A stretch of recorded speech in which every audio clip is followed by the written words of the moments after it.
Thank you, Mr. Chairman. I wanted to ask Ms. Brand some questions, if I could, and thanks again for being here.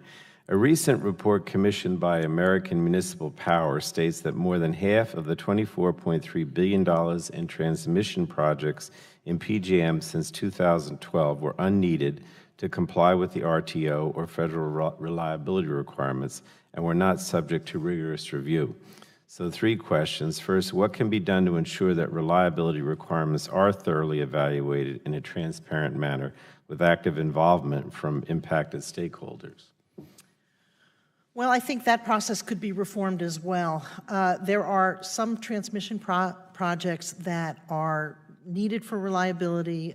NERC will identify a problem and ask PJM or the RTO to solve it. But then there are a whole bunch of other projects that are proposed by the transmission owners because they're incredibly lucrative for the transmission owners. The returns on transmission are huge. So everyone wants to build whatever they can. And what happens is that the need, both for the RTEP projects and for the supplemental projects, the need for the projects is not adequately reviewed at PJM. On an RTEP project, once they say it's needed, you don't go back and revisit that, even if things change and there's no longer a need for that particular line. So I think greater scrutiny needs to be made, and they need to go revisit their prior decisions on a regular basis to make sure that we're only building the transmission that's actually needed, because it represents a huge part of the customer's bill, and there's just no point in building transmission that's not needed. All right, thanks. Then in your opinion, how can we build transmission projects more cost effectively while minimizing impacts to local communities and their environment? Well, cost effectively, I would argue that the returns that are granted by FERC for transmission are completely off the charts.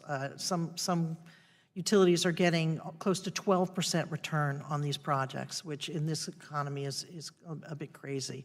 There's some pain always when you're building a transmission project in any community that it goes through, but if it's needed, then people, I think, are more willing to accept it.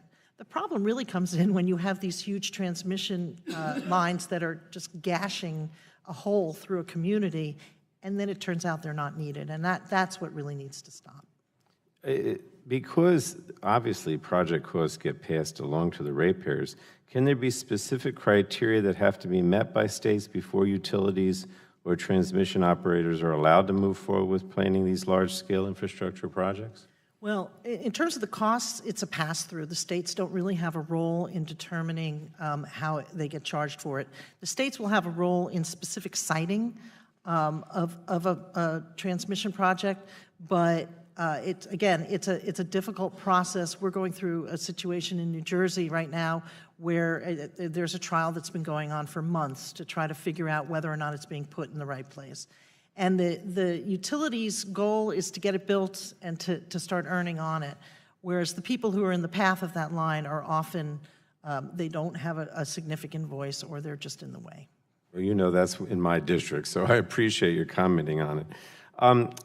Last thing, I worry that drastically overestimating load forecasts on a regular basis can lead to unnecessary build-out that must be paid for by ratepayers. Are there any checks and balances in place to encourage PJM not to over-exaggerate forecasts? And then in your opinion, what can PJM do to minimize transmission projects that are approved or built and then underutilized, resulting in high stranded costs? Well, PJM has traditionally predicted its load. There's no question that we come in at a lower level. There's a lot of advances in technology, and people are actually conserving.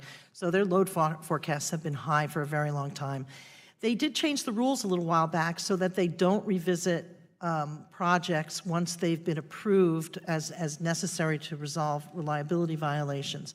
And they did that because they were trying to avoid the disruption that occurs when you approve a project, then you take it out, and then you approve a project, then you take it out. But the end result is that we're now building transmission that is no longer needed based on the load profile. So I think they need to go back and have some form of regular review of these projects to make sure they're still needed, especially if they haven't started building yet. All right. Thanks so much. Thank you, Mr. Chairman. Thank you.